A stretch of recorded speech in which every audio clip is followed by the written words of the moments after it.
जय हिंद दोस्तों, आज हम समझते हैं कि अकाउंट जिसे हिंदी में खाता कहते हैं यह कितने प्रकार का होता है और इस पर कितना % ब्याज मिलता है, इसके बारे में हम समझते हैं। सबसे पहले अकाउंट यानी खाता, यह मुख्यतः 3 प्रकार से होता है। पहला होता है डिमांड डिपॉजिट, रेकरिंग डिपॉजिट और फिक्स डिपॉजिट। 3 प्रकार से पैसा जमा कर सकते हैं आप। पहला डिमांड डिपॉजिट में पैसा जमा कर सकते हैं, यानी मांग जमा में पैसा जमा कर सकते हैं।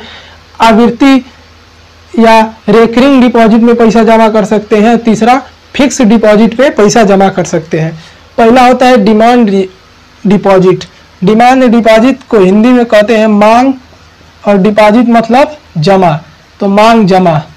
यह मुख्यतः 2 प्रकार से मांग जमा हो सकता है। यानी जब आप मांग जमा का मतलब जब कोई व्यक्ति पैसा जमा करता है अकाउंट में, तो उसका जब मन करेगा तब पैसा मांग सकता है आपसे, उसे ही हम मांग जमा कहते हैं। डिमांड डिपॉजिट कर सकते हैं, डिमांड कर सकता है कि मुझे इस दिन पैसा चाहिए और बैंक में गया पैसा निकाल लेगा, तो उसे ही हम डिमांड डिपॉजिट कहेंगे। यह मुख्यतः कितने प्रकार के होंगे? डिमांड डिपॉजिट भी 2 प्रकार के होंगे। पहला होगा करेंट अकाउंट और सेविंग अकाउंट। पहला होगा करेंट अकाउंट, करेंट अकाउंट और saving account. Saving account, saving account.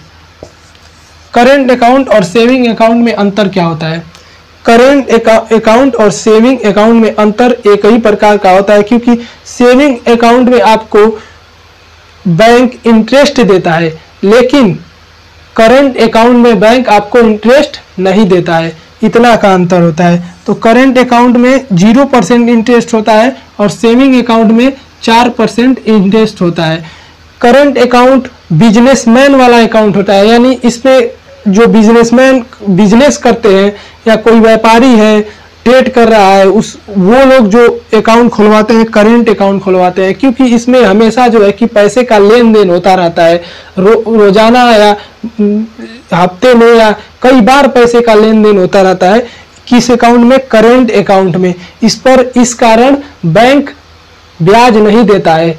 Interest कितना देता है? 0% इंटरेस्ट देता है। दूसरा होता है सेविंग अकाउंट। सेविंग अकाउंट में 4% इंटरेस्ट देता है बैंक आपको। सेविंग अकाउंट में कई प्रकार के अकाउंट हो सकते हैं, जैसे स्कूली खाता आप खुलवाए होंगे तो उस पर ये सेविंग अकाउंट में ही खुलता है। कई लोग भारत में सबसे अधिक कौन सा अकाउंट खुलता है? सेविंग अकाउंट खुलता है। ठीक है, डिमांड डिपॉजिट आप समझ गए होंगे।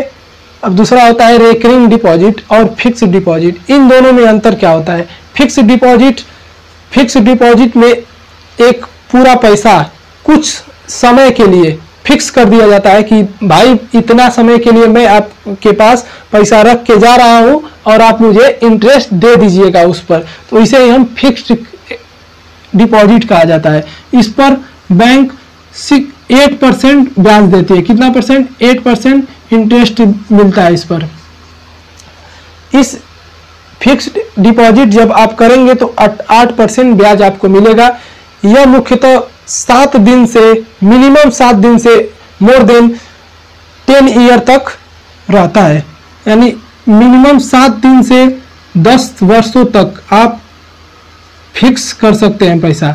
यानी मिनिमम 7 दिन तक आप फिक्स कर सकते हैं पैसा। मैक्सिमम किसी पैसे को आप 10 वर्ष तक फिक्स कर सकते हैं। किस पे? बैंक में, फिक्स डिपॉजिट के तहत।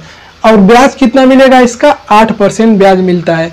दूसरा होता है रेकरिंग डिपॉजिट। रेकरिंग डिपॉजिट का मतलब होता है कि महीने या किस्तों पर पैसा जमा करना। जैसे LIC में आप किस्तों पर पैसा जमा करते हैं, उसी प्रकार रेकरिंग डिपॉजिट में भी किस्तों पर पैसा जमा किया जाता है। इस पर बैंक जो होता है आपको 6% ब्याज देता है। कितना परसेंट? 6% ब्याज देता है। किस अकाउंट में, किस डिपॉजिट पे? रेकरिंग डिपॉजिट, यानी इसे हिंदी में आवृत्ति जमा कहते हैं। इसे हिंदी में आवृत्ति जमा या क्रम जमा, और इसे फिक्स्ड डिपॉजिट कहते हैं। इसे डिमांड डिपॉजिट या मांग जमा कहते हैं। और फिक्स्ड डिपॉजिट का हिंदी होता है संबंधी जमा। आई होप कि आप इस अकाउंट सबको समझ गए होंगे। यदि वीडियो अच्छा लगा तो चैनल को सब्सक्राइब कीजिए, लाइक कीजिए और ज़्यादा से ज़्यादा शेयर कीजिए। मिलेंगे नेक्स्ट वीडियो में, तब तक के लिए जय हिंद।